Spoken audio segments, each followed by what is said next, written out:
नमस्कार दोस्तों, आप सभी का इस वीडियो में बहुत बहुत स्वागत है। दोस्तों, आज हम लोग इस वीडियो में डिस्कस करने वाले हैं प्राथमिक शिक्षक परीक्षा जो है 11/4/1999 को किया गया था। इसमें जो है कुल 100 प्रश्न दिए गए हैं, जो सेट नंबर 8 है। इससे पहले का सेट आप अभी तक नहीं देखे हैं तो आप हमारे चैनल पर जाकर ज़रूर देख लीजिएगा। हमें उम्मीद है कि आपको यह सेट पसंद आएगा। चलिए दोस्तों, आज के हम सेशन को शुरू करते हैं। यदि हमारे माता पिता दोनों अथवा दोनों में से कोई एक भारतीय नागरिक है तो हम हो जाते हैं क्या? तो ये आपका इसका सही उत्तर देगा कि जन्मजात नागरिक हो जाते हैं। क्या? जन्मजात नागरिक हो जाते हैं। यदि हमारे माता पिता दोनों अथवा दोनों में से कोई एक भारतीय नागरिक है तो हम जन्मजात क्या हो जाएंगे? तो नागरिक हो जाएंगे। ऑप्शन नंबर इसका राइट आंसर देगा। अगला प्रश्न दिया गया है कि लोकतांत्रिक सरकार वह शासन व्यवस्था है जिसमें क्या होता है? जिसमें देखा जाए तो समान नागरिकों की भागीदारी जो है होती है। लोकतांत्रिक सरकार वैसी शासन व्यवस्था है जिसमें समान नागरिकों की भागीदारी होती है। ऑप्शन नंबर इसका राइट आंसर देगा। बड़े नगरों में स्थानीय स्वशासन की संस्थाएं क्या कहलाती हैं? तो बड़े नगरों में स्थानीय स्वशासन की संस्थाएं जो है यह आपका क्या कहलाता है? तो नगर निगम कहलाता है। नगर निगम जो है ये बड़े नगरों में स्थानीय स्वशासन की संस्थाएं कहलाती हैं। पंचायत समिति के प्रशासन का प्रबंध एक सरकारी अधिकारी करता है, जिससे क्या कहते हैं? तो पंचायत समिति का प्रशासन का प्रबंध जो है एक सरकारी अधिकारी करता है, जिससे क्या कहते हैं? तो सही उत्तर देगा प्रखंड विकास पदाधिकारी। इसी को जो है BDO के नाम से भी जानते हैं, BDO के नाम से भी जानते हैं। तो ऑप्शन नंबर इसका राइट आंसर देगा। भारतीय संविधान के जनक किसे कहते हैं? तो भारतीय संविधान के जनक जो है BR अम्बेडकर को कहा जाता है। ऑप्शन नंबर जो है 3 इसका राइट आंसर देगा। BR अम्बेडकर जो हैं इन्हें जो भारतीय संविधान का जनक कहा जाता है। अगला प्रश्न है कि सर सैयद अहमद खां संस्थापक थे किसके? तो सर सैयद अहमद खां के द्वारा जो है क्या स्थापना किया गया था? तो अलीगढ़ मुस्लिम विश्वविद्यालय की स्थापना जो है सर सैयद अहमद खां ने स्थापना किया था। ऑप्शन नंबर इसका राइट आंसर देगा, सर सैयद अहमद खां। नेक्स्ट प्रश्न दिया गया है कि दिल्ली के अंतिम मुगल बादशाह कौन थे? तो दिल्ली के पूछा गया कि अंतिम मुगल बादशाह कौन थे? तो बहादुर शाह जफर जो था ये दिल्ली का अंतिम मुगल बादशाह था। ऑप्शन नंबर 2 इसका राइट आंसर देगा, बहादुर शाह जफर। नेक्स्ट प्रश्न है कि कस्तूरबा गांधी किसकी धर्म पत्नी थी? तो कस्तूरबा गांधी जो थी यह जो किसकी धर्म पत्नी थी? तो महात्मा गांधी की पत्नी थी। ऑप्शन नंबर 2 इसका राइट आंसर देगा। महात्मा गांधी की पत्नी का नाम क्या था? कस्तूरबा गांधी। महात्मा गांधी का जन्म कब हुआ था? तो 1869 में हुआ था। 1869 में। मृत्यु कब हुआ था? तो 1948 को हुआ था।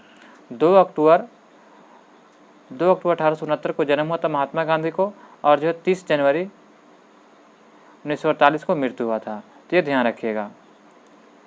पलासी युद्ध कब हुआ था? तो पलासी की युद्ध जो है कब किया गया था? तो सही उत्तर देगा ऑप्शन नंबर 1757 में। ऑप्शन नंबर 3 इसका राइट आंसर देगा। 1757 में जब पलासी का युद्ध लड़ा गया था तो ये कहाँ लड़ा गया था? तो ये पश्चिम बंगाल में लड़ा गया था। कहाँ पे? तो पश्चिम बंगाल के जो है नदिया जिला में। और किस नदी के किनारे? तो भागीरथी नदी के किनारे, जिसमें जो अंग्रेजों का जीत हुआ था। तो ये याद रखेगा। भारत को स्वतंत्रता प्राप्त हुआ था कब? तो भारत को स्वतंत्रता जो सभी लोग जानते हैं कि यह जो 15 अगस्त 1947 को प्राप्त हुआ था। 15 अगस्त 1947 को। तो ऑप्शन नंबर 3 इसका सही उत्तर जाएगा। सम्राट अशोक ने अपनाया था क्या? तो सम्राट अशोक जो था यह क्या अपनाया था? तो बौद्ध धर्म को अपनाया था। क्या चीज़? बौद्ध धर्म को। ऑप्शन नंबर 3 इसका राइट आंसर होगा। सम्राट अशोक के द्वारा जो है बौद्ध धर्म अपनाया गया था। कौटिल्य ने रचना किया था किसकी? तो कौटिल्य के द्वारा जो रचना किया गया था अर्थशास्त्र। अर्थशास्त्र के लेखक कौन है? तो कौटिल्य, या इसी को है विष्णुगुप्त कहते हैं। तो ऑप्शन नंबर इसका राइट आंसर देगा। ख्वाजा मुइनुद्दीन चिश्ती की दरगाह कहाँ स्थित है? तो ख्वाजा मुइनुद्दीन चिश्ती की दरगाह देखा जाए तो यह कहाँ है? तो अजमेर में हो जाएगा। अजमेर कहाँ है? तो राजस्थान में। ये याद रखेगा, अजमेर कहाँ है? राजस्थान में। आमिर खुसरो किसके शिष्य थे? तो आमिर खुसरो जो थे ये किसके शिष्य थे? तो सही उत्तर हो जाएगा ऑप्शन नंबर 3, शेख निजामुद्दीन औलिया का जो थे आमिर खुसरो शिष्य थे। ऑप्शन नंबर 3 इसका राइट आंसर होगा, शेख निजामुद्दीन औलिया का। दिल्ली के लाल किले का निर्माण किसने करवाया था? तो दिल्ली में जो लाल किला स्थित है जिसका निर्माण जो है शाहजहाँ के द्वारा किया गया था, शाहजहाँ के द्वारा। और आगरा का ताजमहल भी शाहजहाँ के द्वारा निर्माण करवाया गया था। तो ये याद रखिएगा। भारतीय संविधान भारतीय संविधान ने भारतीय नागरिकों को कितने मौलिक अधिकार प्रदान किए हैं? तो भारतीय संविधान ने जो है भारतीय नागरिकों को जो है कुल देखा जाए तो कुल कितने मौलिक अधिकार प्रदान किए गए हैं? तो सही उत्तर क्या हो जाएगा? ऑप्शन नंबर 3, 6 प्रकार के मौलिक अधिकार प्रदान किए गए हैं। तो याद रखिएगा 6 प्रकार के। 7 प्रकार के पहले था, लेकिन संपत्ति के अधिकार को जो है हटा करके 300 के क में रखा गया। तो याद रखिएगा। अगला प्रश्न है कि 14 वर्ष से कम आयु के बहुत से गरीब बच्चे जो है पटाखे बनाने वाले कारखानों में काम करते हैं। तो इस कारखानों में बच्चों को काम लेने से किस मौलिक अधिकार का उल्लंघन होता है? तो आपका इसका सही उत्तर है कौन से मौलिक अधिकार का उल्लंघन होता है? तो दोस्तों इसका आपका राइट आंसर हो जाएगा ऑप्शन नंबर 2 हो जाएगा। इसमें क्या होता है कि शोषण के विरुद्ध का अधिकार होता है, बच्चों का शोषण किया जाता है। ऑप्शन नंबर 2 इसका राइट आंसर हो जाएगा। लोकसभा का कार्यकाल कितना होता है? तो लोकसभा का कार्यकाल जो है ये कितना होता है? तो 5 साल का, और राज्यसभा का 6 साल का होता है। राष्ट्रीय जनता दल के नेता कौन होते हैं? तो राष्ट्रीय जनता दल के नेता हैं तो कल्याण सिंह। ये जो था उस समय का करेंट अफेयर था। तो राष्ट्रीय जनता दल के नेता कल्याण सिंह हैं। भारत के राष्ट्रपति को पद की शपथ कौन दिलाता है? तो भारत के राष्ट्रपति के पद की शपथ जो है यह सुप्रीम कोर्ट के मुख्य न्यायाधीश दिलाता है। सुप्रीम कोर्ट के जो मुख्य न्यायाधीश होते हैं वो भारत के राष्ट्रपति को शपथ दिलाते हैं। जनसंख्या का संदर्भ में भारत विश्व में स्थान कैमा है? तो जनसंख्या का संदर्भ में देखा जाए तो भारत जो है विश्व में स्थान कैमा था। तो उस समय की बात किया जा रहा है तो दूसरा स्थान था, लेकिन वर्तमान में देखा जाए तो अब पहला हो गया। तो ये ध्यान रखिएगा। अगला प्रश्न है कि पूंजीवादी अर्थव्यवस्था है। तो देखा जाए तो पूंजीवादी अर्थव्यवस्था क्या हो जाएगा? तो इनमें से कोई भी अर्थव्यवस्था को नियंत्रित नहीं करता है। इनमें से कोई भी अर्थव्यवस्था को नियंत्रित नहीं करता, उसे पूंजीवादी अर्थव्यवस्था कहते हैं। ऑप्शन नंबर क्या हो जाएगा? 4। भारत में अधिकांश अदृश्य बेरोजगारी पाई जाती है। तो भारत में देखा जाए तो अधिकांश जो है अदृश्य बेरोजगारी कृषि में पाई जाती है। किसमें? कृषि में। वर्तमान में पंचवर्षीय योजना कौन सा है? तो वर्तमान में पंचवर्षीय योजना पूछा जा रहा है कि तो कब का दिया गया है? तो 1999 का दिया गया। कब का? 1999 का। तो उस समय कौन सा पंचवर्षीय योजना चल रहा था? तो सही उत्तर देगा ऑप्शन नंबर 4, 9वीं पंचवर्षीय योजना चल रहा था। तो ये करेंट अफेयर है, यदि उस समय का करेंट अफेयर था। निम्नलिखित में से बताना है कि फसलों में से कौन सी फसल नकदी फसल के रूप में जानी जाती है? तो नकदी फसल के रूप में जाना जाता है तो कपास को। कपास जो होता है ये जो है महाराष्ट्र गुजरात के क्षेत्र में जो है काली मिट्टी में पाया जाता है, जो इसे नकदी फसल के रूप में जाना जाता है, और यह जो है बीजों से कपास प्राप्त होता है। नेक्स्ट प्रश्न दिया गया फ्रेंड्स कि भारत द्वारा सबसे अधिक विदेशी मुद्रा किस पदार्थ के आयात पर व्यय किया जाता है? तो पूछा जा रहा है कि भारत द्वारा सबसे अधिक विदेशी मुद्रा किस पदार्थ के आयात पर खर्च किया जाता है, व्यय किया जाता है? तो सही उत्तर हो जाएगा ऑप्शन नंबर हो जाएगा 1 हो जाएगा। पेट्रोलियम पर जो है भारत का सबसे अधिक मुद्रा खर्च होता है, पेट्रोलियम पदार्थ पर। आर्थिक विकास के दृष्टिकोण से भारत की गिनती होती है। तो आर्थिक विकास की दृष्टि से जो है भारत की गिनती किस में होती है? तो विकासशील राष्ट्र के रूप में, विकासशील राष्ट्र। ऑप्शन नंबर 3 इसका राइट आंसर होगा। भारत जो है बाहुल्य में आयात करता है।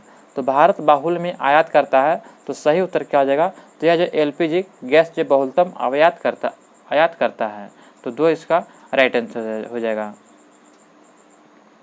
भारत में उपभोक्ता अधिनियम कब पारित किया गया था? तो भारत में पूछा जा रहा है कि उपभोक्ता अधिनियम कब पारित किया गया था? तो आपका इसका राइट आंसर क्या हो जाएगा? ऑप्शन नंबर 2 हो जाएगा। 1986 में जो है भारत में उपभोक्ता अधिनियम पारित किया गया था। 1986 में। 1991 में भारत की कुल जनसंख्या कितना था? तो 1991 की जनसंख्या के अनुसार पूछा गया था। करेंट है, इसको याद करने की जरूरत नहीं है दोस्तों। अभी वर्तमान में जो है कितना है? तो 140 करोड़ पार कर गया। 140 या 41 करोड़ पार है, और 2011 की जनगणना के अनुसार देखा जाए तो 121 करोड़ है। तो ये ध्यान रखिएगा भारत की जनसंख्या। सरदार सरोवर बांध किस नदी पर बनाया गया है? तो सरदार सरोवर बांध जो है ये कहाँ बनाया गया है? तो सही उत्तर हो जाएगा ऑप्शन नंबर 3, नर्मदा नदी पर बनाया गया। ऑप्शन नंबर 3 इसका राइट आंसर हो जाएगा। दादा साहेब फाल्के पुरस्कार किस क्षेत्र में संबंधित है? तो ये जो फिल्म के क्षेत्र में दिया जाने वाला पुरस्कार जो है दादा साहेब फाल्के पुरस्कार है।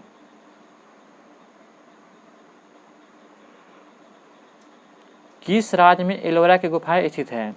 तो एलोरा की गुफाएं जो ये कहाँ है? तो यह महाराष्ट्र में स्थित है। ऑप्शन नंबर 4 इसका राइट आंसर होगा। महाराष्ट्र में जो है एलोरा की गुफाएं स्थित है। ऑप्शन नंबर 4 इसका राइट आंसर होगा। संयुक्त राज्य अमेरिका के राष्ट्रपति कौन है? तो संयुक्त राज्य अमेरिका का उस समय का करंट अफेयर था, तो ये याद करने की जरूरत नहीं है, तो याद रखिएगा। बिहार के मुख्यमंत्री कौन हैं? तो वर्तमान में देखा जाए तो वर्तमान में नीतीश कुमार है, तो ये करेंट याद रखिएगा, वर्तमान में नीतीश कुमार हैं।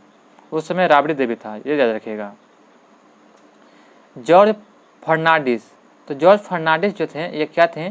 तो सही उत्तर देगा केंद्रीय रक्षा मंत्री थे। तो ये जो थे केंद्रीय रक्षा मंत्री थे, तो ये भी याद करने की जरूरत नहीं है क्योंकि ये उस समय का करेंट अफेयर है। अभी हाल ही में 1999 में कुआलालंपुर में संपन्न हुए 16वें कॉमनवेल्थ खेलों में प्रसिद्ध निशानेबाजी जसपाल राणा को कितने मेडल जीते थे? तो दोस्तों ये भी याद करने की जरूरत नहीं है। तो इसमें मिला था 2 गोल्ड और 2 सिल्वर मेडल जीता था, तो ये भी याद करने की जरूरत नहीं क्योंकि उस समय का ये करंट अफेयर है। अगला प्रश्न एक विंबलडन चैंपियनशिप जो है किस खेल से संबंधित है?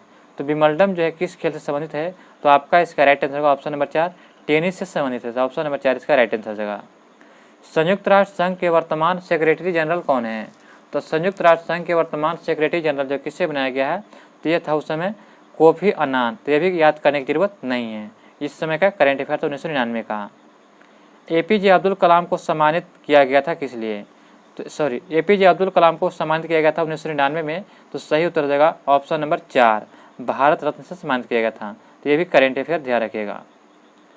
विश्व प्रसिद्ध थार रेगिस्तान किस राज्य में स्थित है? तो थार रेगिस्तान सभी लोग जानते हैं कि यह राजस्थान में स्थित है। ऑप्शन नंबर 2 इसका राइट आंसर हो जाएगा, राजस्थान में। भारतीय राष्ट्रीय पशु क्या है? तो भारतीय राष्ट्रीय पशु क्या है? तो सही उत्तर क्या हो जाएगा? तो बाघ जो है भारत का राष्ट्रीय पशु है। ऑप्शन नंबर जो है 2 इसका राइट आंसर, बाघ इसका राइट आंसर हो जाएगा। श्वेत क्रांति किस चीज़ से उत्पादन से संबंधित है? तो श्वेत क्रांति देखा जाए तो यह दूध उत्पादन से संबंधित है। ये वर्गीस कुरियन जो है इससे संबंधित है, वर्गीस कुरियन। नील नदी गिरती है कहाँ पे? तो नील नदी जो है मिस्र से निकलती है और कहाँ गिरती है? तो सही उत्तर देगा ऑप्शन नंबर 3 भूमध्य सागर में नील नदी जाकर गिरती है। ऑप्शन नंबर 3 इसका राइट आंसर देगा। निम्नलिखित में से कौन सा स्थान सर्वाधिक वर्षा के लिए प्रसिद्ध है? तो सर्वाधिक वर्षा जो है क्या कहाँ हो जाएगा?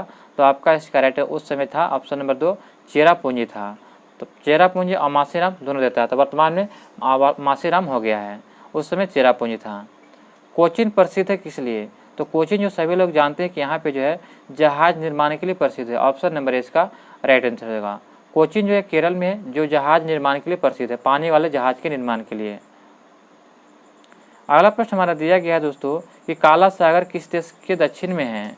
तो काला सागर किस देश के दक्षिण में स्थित है? तो रूस के दक्षिण में जो है काला सागर स्थित है। इंदिरा गांधी नहर किस राज्य में निर्मित की गई है? तो यह निर्मित किया गया कहाँ पे? तो राजस्थान में निर्मित किया गया है। ऑप्शन नंबर 4 इसका राइट आंसर, राजस्थान में जो है इंदिरा गांधी नहर विकसित किया गया, निर्मित किया गया है। हजारीबाग तथा मुंगेर किन खानों के लिए प्रसिद्ध था? तो उस समय जो है बिहार और झारखंड एक ही था, तो हजारीबाग और मुंगेर जो है किस खाने के लिए प्रसिद्ध था उस समय? तो सही उत्तर देगा ऑप्शन नंबर 3 माइका के लिए। ऑप्शन नंबर 3 इसका राइट आंसर, माइका के लिए।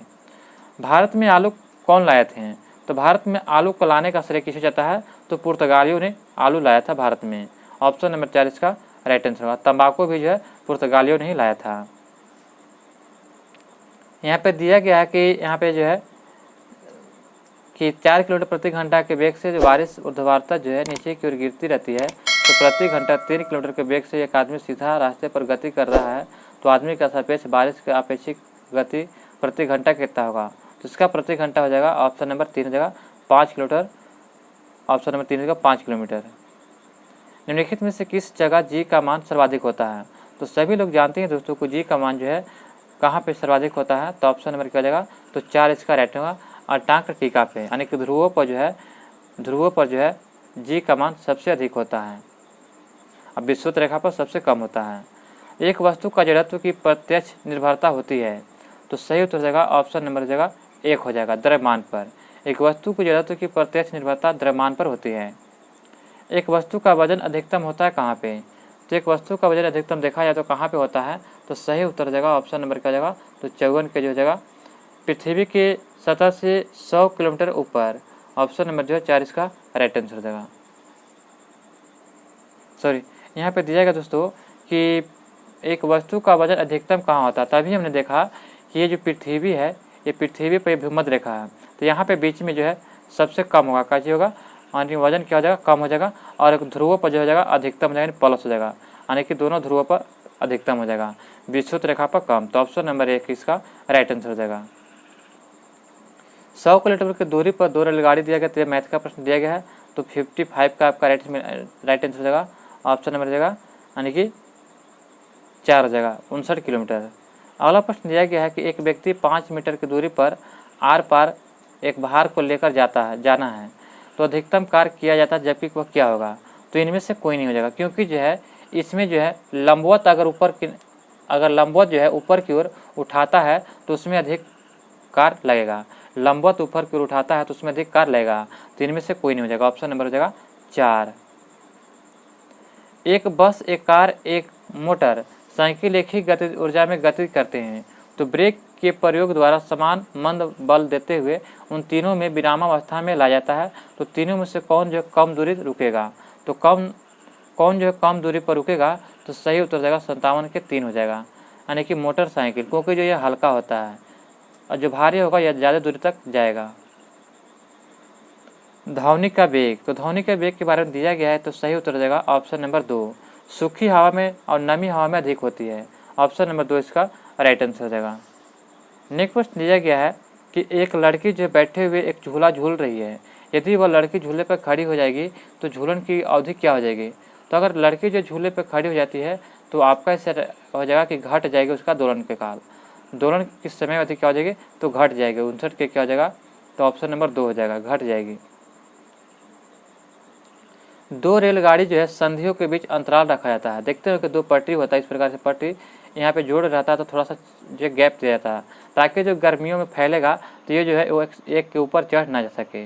इसीलिए जो है गर्मियों में क्या होता है कि फैलता है, इसीलिए जो गैप दिया जाता है। तो ऑप्शन नंबर क्या हो जाएगा? तो ऑप्शन नंबर 60 का हो जाएगा, ऑप्शन नंबर 4 हो जाएगा, रेखीय विस्तार के समायोजित करने के लिए। अगला प्रश्न दिया गया फ्रेंड्स कि एक चमकते हुए धातु के फलक जिसमें जो है एक खुरदरे काले धब्बे हैं को लगभग 1400 के तक गर्म किया जाता है एवं तुरंत एक अंधेरे कमरे में लाया जाता है, तो निम्नलिखित में से कौन सा कथन सही होगा? तो यह हो जाएगा कि फलक के और सभी जगह के अपेक्षा धब्बा उज्ज्वल दिखाई देगा। कैसा दिखाई देगा? उज्ज्वल दिखाई देगा। कई वस्तुएं अधिक निम्न तापक्रम पर अपने वैद्युतीय प्रतिरोध को खो बैठती है, इन वस्तुओं को क्या कहते हैं? तो कई वस्तुएं अत्यधिक निम्न तापक्रम पर अपने वैद्युतीय प्रतिरोध को खो बैठती है, इन वस्तुओं को क्या कहते हैं? तो 62 का हो जाएगा, ऑप्शन नंबर 3 हो जाएगा। इसे अति चालक कहा जाता है, अति चालक। यदि किसी तत्व की विद्युत धारा को दोगुना किया जाता है तो उत्पादित ऊष्मा क्या होगी? तो उत्पादित जो ऊष्मा हो जाएगी उसमें, तो ऑप्शन नंबर 2 हो जाएगा, 4 गुनी हो जाएगी। क्या? 4 गुनी। यहाँ पे दिया गया कि 220 वोल्ट और 550 वाट के विद्युत बल्ब को 22 घंटे तक जलाया जाता है, तो किलोवाट घंटा में ऊर्जा क्या खपत क्या होगा? तो kWh हो जाएगा, यानी कि किलोवाट घंटा। तो वाट दिया गया कितना? 50 और जो है घंटा दिया गया 22, गुना करने के बाद आपको 1100 आ जाएगा। तो 1100 में भागा देंगे 1000 से, तो कितना आ जाएगा? तो 1.1 हो जाएगा यूनिट।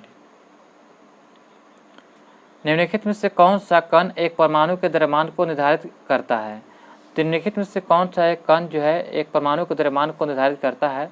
तो 65 के आपका राइट आंसर क्या हो जाएगा? तो ऑप्शन नंबर हो जाएगा 2। न्यूट्रॉन और प्रोटॉन जो है यह कण का परमाणु के द्रव्यमान को निर्धारित करता है। परमाणु का द्रव्यमान जो होता है प्रोटॉन और न्यूट्रॉनों की संख्या को यह कहलाता है। द्रव्यमान संख्या क्या होता है? प्रोटॉनों और न्यूट्रॉनों की संख्या को जो है परमाणु द्रव्यमान कहते हैं। नाभिक रिएक्टर में भारी जल का प्रयोग होता किस लिए? तो यह जो होता है कि 2 न्यूट्रॉनों की गति को कम करने के लिए। ऑप्शन नंबर हो जाएगा 2, न्यूट्रॉनों की गति को कम करने के लिए जो नाभिक रिएक्टर में भारी जल का प्रयोग करते हैं। अगला प्रश्न दिया गया दोस्तों, प्रश्न नंबर है कि पृथ्वी की भूपट्टी में सबसे अधिक तत्व कौन सा है? तो बहुलता में सबसे अधिक तत्व देखा जाए तो आपका इसका राइट आंसर क्या हो जाएगा? तो 67 का हो जाएगा, ऑप्शन नंबर सी हो जाएगा, ऑक्सीजन हो जाएगा। क्योंकि जो सबसे ज़्यादा देखा जाए तो धरती पर क्या है? तो नदी, नहर, तालाब है, तो सबसे ज़्यादा क्या हो जाएगा? बालू है। तो बालू का सूत्र क्या होता है? तो SiO2, यानी कि ऑक्सीजन क्या हो जाएगा? 2 गो, यानी कि सबसे ज़्यादा किसका हो जाएगा? तो ऑक्सीजन। तो इसलिए ऑक्सीजन सबसे ज़्यादा धरती के भूपट्टी पर उपस्थित है। न्यूट्रॉन की खोज किसने किया था? तो न्यूट्रॉन की खोज ये किसने किया था? तो आपको एक ट्रिक बताता हूँ, ईंट पर नाच। अगर आपको याद नहीं है तो आप इसे याद कर लीजिएगा। ईंट पर नाच के मतलब होता है इस इलेक्ट्रॉन, जिसके खोज करता टॉमसन हो जाएगा। पद से प्रोटॉन, जिसके खोज करता रदरफोर्ड है।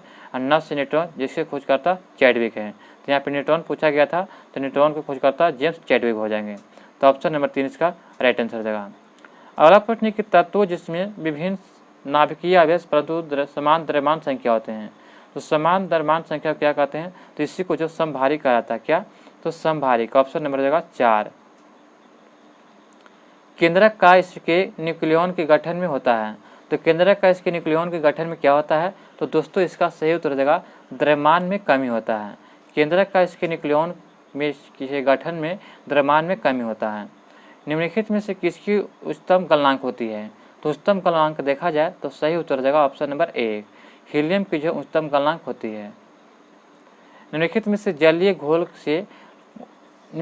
जलीय घोल से होकर एक विद्युत धारा को प्रवाहित किया जाता है, तो कौन सा विखंडित हो जाएगा, तो सही उत्तर हो जाएगा ऑप्शन नंबर हो जाएगा 3, सिल्वर नाइट्रेट जो है विखंडित हो जाएगा, सिल्वर नाइट्रेट। कांच का लिखने के लिए किस अम्ल का प्रयोग किया जाता है, तो कांच पर लिखने के लिए जो है ये हाइड्रोफ्लोरिक अम्ल का प्रयोग करते हैं। ऑप्शन नंबर 1 इसका राइट आंसर होगा। हाइड्रोफ्लोरिक अम्ल का प्रयोग जो है कांच पर लिखने के लिए करते हैं। यदि एक लौह तार को कॉपर सल्फेट के घोल में रखा जाता है तो क्या होगा, तो इसका राइट आंसर क्या हो जाएगा, तो तांबा जो है अवक्षेपित हो जाएगा। क्या, तांबा जो है अवक्षेपित हो जाएगा। जल के क्वथनांक को डैश के तापक्रम के रूप में परिभाषित किया जाता है, तो किसके तापक्रम के रूप में परिभाषित किया जाता है, तो जल का वाष्प दाब वायुमंडलीय दाब के बराबर होता है। जब किसी घोल को एक अर्धपारगम्य द्वारा उसके विलायक के पृथक किया जाता है तब इस घटना को क्या कहते हैं, तो इस घटना को कहा जाता है क्या चीज़, तो ऑप्शन नंबर हो जाएगा 3, परासरण कहा जाता है, परासरण। ऑप्शन नंबर जो है यहाँ पे 3 इसका राइट आंसर हो जाएगा। जब स्नेहक कोलाइडी को जाना जाता है तो किस रूप में जाना जाता है, तो सही उत्तर हो जाएगा ऑप्शन नंबर 2 हो जाएगा, द्रव स्नेही के रूप में जो है कोलाइडिक स्नेह को जाना जाता है, द्रव स्नेही के रूप में। पुरातत्विक खोज को दिनांकित करने में निम्नलिखित में से कौन से तत्व के समस्थानिक का प्रयोग होता है, तो सभी लोग जानते हैं कि जो कार्बन डेटिंग से जो है यानी कि पुरातत्विक खोज को निर्धारण किया जाता है। तो ऑप्शन नंबर क्या हो जाएगा 2, कार्बन से। सोल्डर किस धातु का मिश्रण होता है, तो सोल्डर जो होता है ये सीसा और टीन का मिश्रण होता है। ऑप्शन नंबर 1 इसका राइट आंसर, सीसा और टीन का। इलेक्ट्रॉन की हानि का उपचयन एक सेल के एनोड पर जो परिक्रम होते हैं उसे क्या कहते हैं, तो उसे जो कहा जाता है क्या चीज़, तो ऑप्शन नंबर 1 हो जाएगा उपचयन कहलाता है, उपचयन। पेप्सिन एक उदाहरण है किसका, तो पेप्सिन जो एक प्रकार का एंजाइम है। क्या चीज़, एंजाइम है दोस्तों। पेप्सिन क्या है, तो एंजाइम है। विटामिन की खोज किसने किया था, तो फंक ने किया था। कब, तो 1911 में, याद ध्यान रखिएगा। पीतरस का मुख्य कार्य क्या होता है, तो पीतरस का मुख्य कार्य क्या होता है, तो सही उत्तर हो जाएगा ऑप्शन नंबर 4 हो जाएगा। यह वसाओं को एंजाइम द्वारा पाचन करवाता है। इन वसाओं को जो एंजाइम द्वारा जो पाचन करवाता है पीत। ऑप्शन नंबर 4 इसका राइट आंसर होगा। पीत निकलता कहाँ से, तो ये यकृत से निकलता है और जमा होता है पित्ताशय में। एक स्वाभाविक मानव 1 मिनट में श्वास लेता है कितना, तो 1 मिनट देखा जाए तो 16 से 18 बार, 14 से 18 बार इसका राइट आंसर होगा। ऑप्शन नंबर सी हो जाएगा, यानी कि 3 हो जाएगा, 14 से 18 बार लेता है। निम्नलिखित में से किसका रक्त नहीं है तभी श्वसन करता है, तो हाइड्रा एक ऐसा जीव है जिसका रक्त नहीं होता तभी श्वसन करता है। तो ऑप्शन नंबर 3 इसका राइट आंसर हो जाएगा। अगला प्रश्न कि आयोडीन के चयनात्मक संचय होता है, तो आयोडीन के चयनात्मक संचय क्या होता है, तो आपका इसका राइट आंसर होगा ऑप्शन नंबर हो जाएगा 1 हो जाएगा, यानी कि थायराइड में। फुफुंदी में संचित खाद्य पदार्थ होता है, तो फुफुंदी में संचित खाद्य पदार्थ क्या हो जाएगा, तो 86 का आपका सही उत्तर हो जाएगा ऑप्शन नंबर 4, यानी कि ग्लाइकोजन तथा तेल की गुलिका होती है। ग्लाइकोजन तथा तेल की गुलिका जो है यह फुफुंदी में संचित खाद्य पदार्थ होता है। अफीम पाया जाता है कहाँ पे, तो अफीम जो है पाया जाता है, तो सही उत्तर हो जाएगा ऑप्शन नंबर 4, पावर जो है सोमनीफेरम से पाया जाता है, पावर सोमनीफेरम से। प्रकाश संश्लेषण में पहला सोपान है, तो सही उत्तर हो जाएगा ऑप्शन नंबर 4, जल का प्रकाश का उद्घाटन करना, यह प्रकाश संश्लेषण में पहला सोपान है। अगला प्रश्न दिया गया है कि निम्नलिखित में से कौन सा जो है ग्लाइकोलिसिस एवं क्रेब्स चक्र के बीच की कड़ी है, तो आपको बताना है कि ग्लाइकोलिसिस एवं क्रेब्स चक्र के बीच कड़ी कौन सी हो जाएगी? तो सही उत्तर हो जाएगा एसिटाइल सह एंजाइम ए, ऑप्शन नंबर 4 इसका राइट आंसर हो जाएगा। भारत में सबसे बड़ा जो है स्पेक्ट्रियम है, तो भारत में सबसे बड़ा स्पेक्ट्रियम क्या हो जाएगा? तो ऑप्शन नंबर 4 हो जाएगा चेन्नई हो जाएगा। चेन्नई में जो भारत में सबसे बड़ा स्पेक्ट्रियम है।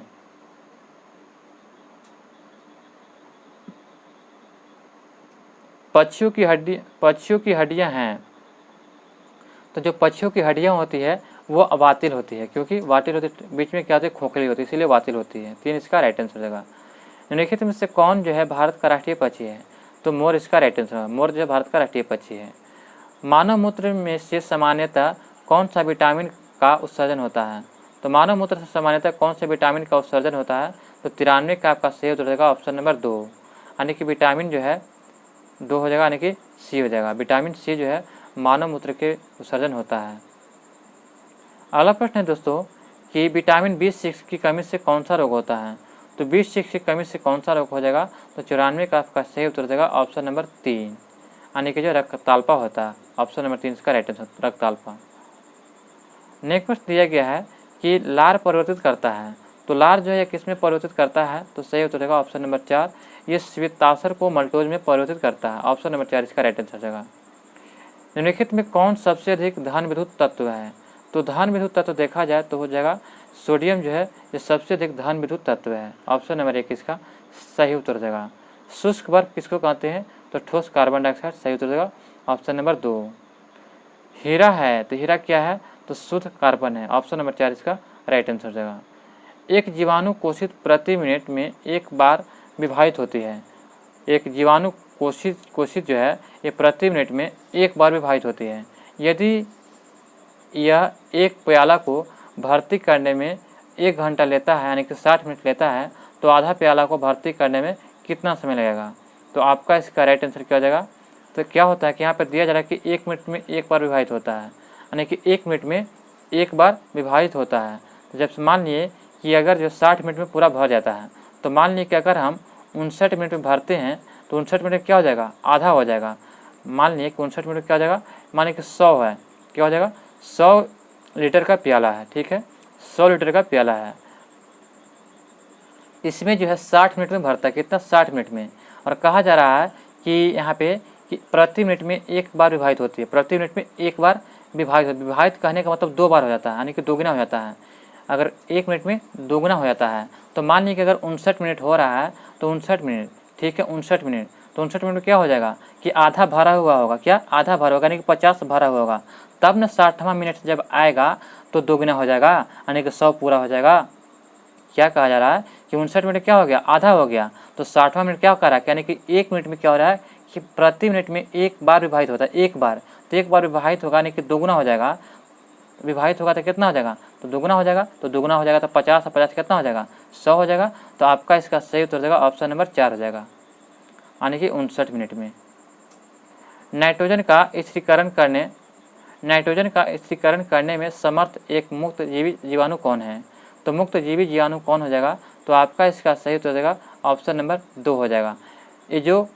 एजोटोबैक्टर जो है, एजोटोबैक्टर ये जो नाइट्रोजन का स्थिरीकरण करने के समर्थन एक मुक्त जीवाणु होते हैं। तो ऑप्शन नंबर 2 इसका राइट आंसर होगा। दोस्तों यहाँ पे जो आपका सेट नंबर जो है 8 समाप्त होता है। हमें उम्मीद है और आशा है कि आपको यह वीडियो पसंद आया होगा। अगर आप अभी तक हमारे चैनल पर नए हैं तो चैनल को सब्सक्राइब कर लें और बेल आइकन नोटिफिकेशन को ऑन कर लें, ताकि दोस्तों हमारी वीडियो सबसे पहले आप तक पहुँचे। और वीडियो को लिंक जितना हो सके ग्रुप में दोस्तों के साथ शेयर करें। मिलते हैं दोस्तों नए सेट में, सेट नंबर 9 में। जय हिंद, जय भारत।